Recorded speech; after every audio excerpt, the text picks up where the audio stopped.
Hey guys, it's Reese, and today I'm going to show you 4 of my go-to easy recipes as well as take you grocery shopping along with me for a typical week. So let's get started.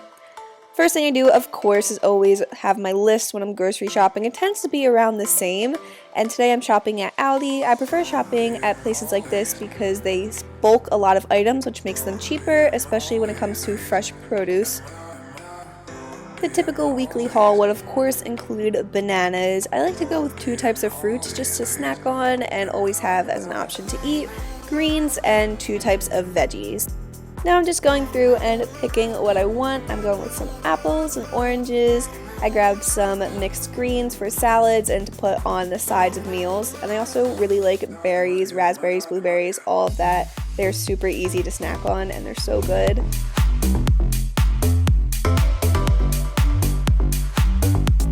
And for my veggies, I'm just grabbing some peppers as well as an avocado. Another thing I typically buy on a weekly to bi-weekly basis is some plant milk, so I just prefer some almond milk. Another reason I love shopping at Aldi is because it has such a great range of veggie burgers and replacement meats and things that are really good if you're just starting out being vegan and you're kind of transitioning, and they're super cheap and easily labeled as vegan. It can't go wrong. And then I had to stop by Target to get some ripe bananas because Aldi didn't have any. And as for staples that I typically have in my pantry that I don't really need to buy on a weekly basis, there'll be rice or quinoa, frozen fruit, bread or bagels, and peanut butter and spices to the sorts. First recipe we have here is blueberry pancakes, guys. These are so easy. So you need 1 cup of oats, 1 cup of plant milk of your choice, and 1 banana. That is the base recipe. Now I'm just adding 2 tablespoons of peanut powder just to add a little bit more flavor for my own preference. I'm just going to put that in a blender and blend it till smooth. Next, I'm just going to lightly oil a pan just so that they don't stick. You can use spray oil as well, and just take your batter and create little pancake forms. It's seriously that simple. And I'm just adding blueberries, and you can add chocolate chips, bananas, any other sort of fruit. The options are endless. When the pancakes start to bubble on the top, you're just going to flip them and serve them when they're done. Now this made about 6 medium pancakes for me, and I just love these so much. The perfect texture. I top it with some agave syrup. You can do maple syrup as well. And guys, seriously, they're too easy not to try. You will be very impressed, I promise. The next super easy breakfast I usually tend to eat in the morning is a peanut butter banana bagel. So I love sweet things in the morning, so I prefer cinnamon raisin bagels, and you can use a plain bagel as well. I don't think an everything bagel would go very well with this, but of course you're just going to toast that per normal. I have 2 tablespoons of peanut butter on the side, slicing up 1 banana and just spreading the peanut butter on top, as well as placing the banana slices. Now this breakfast is honestly super easy. As you can tell, it takes less than 5 minutes, and I just find it super satisfying and filling. And of course topping with some extra cinnamon and agave again, just because I have such a sweet tooth in the morning. I don't know what it is, but if you're with me on that, definitely try this out. For a lunch or dinner, we're making some General Tso's tofu. So I'm taking some extra firm tofu. I use about 1/3 of the block for this recipe. And you're just going to squeeze out as much water as you can and cut them into bite-sized cubes.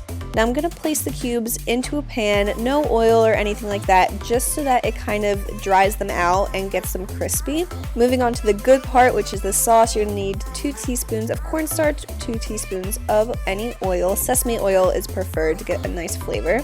2 cloves of garlic minced, 1 tablespoon of rice vinegar, 1/4 cup of coconut sugar, and 3 tablespoons of soy sauce. Now I'll have the recipe down below so you can follow it easier. So you're just going to mix that all up. I made some brown rice on the side as well as steamed some broccoli to complete the meal. Now at this point your tofu should be looking pretty browned. You just want to make sure that you flip onto each side of the little cubes so that they all get evenly cooked. And finally, you're going to place the sauce in the pan. Now you want to turn it down to medium because as soon as the sauce hits the heat, it's going to start to caramelize and get really thick from the sugar in it. So you want to just constantly stir it so it doesn't stick or it doesn't burn. And afterwards, you're just going to plate your rice, your broccoli, and your tofu. And you've got a complete, delicious meal. Honestly, this is one of my favorite things ever to make. It is so good, and you know exactly what goes into all of it. You can't lose with this. Alright guys, so we're finishing this off with a classic meal of burger and fries. So I'm taking one baking potato and just slicing that into fry shapes. You can go as thick or thin as you like. I kind of like to go in the middle. Patting off any extra water and throwing that into a sheet pan with a little bit of oil and any spice of your choice. I just have this mixed seasoning that I really like, but salt and pepper works fine. And I'm just mixing that all together so they're well coated, and I will spread them evenly out on a pan. Make sure they're not too close because if not, they'll steam each other and not get crispy. Putting that in the oven at 430 degrees for 40 minutes. Now I'm taking one of those black bean burgers I got from Aldi and just cooking that per normal. You don't really have to do much but heat it up on a pan. Taking a piece of bread and toasting it, and after 40 minutes your fries should be looking super crispy and delicious. They are my favorite. I love them so much. So my bread looks a little ratchet, not gonna lie. I couldn't find any burger buns, but it's fine. It all tastes the same. And I just added some avocado on my burger and making some honey mustard on the side with some Dijon and agave syrup. And that's it for the recipe. Once again, super easy. I'm not trying to fool you guys here. All these recipes are my favorite just for the fact that they're so simple to do and are always delicious. If you try any of these recipes out, definitely let me know which one's your favorite. Make sure to share with me on social media. I would love to see your recreations, and I hope you guys enjoyed.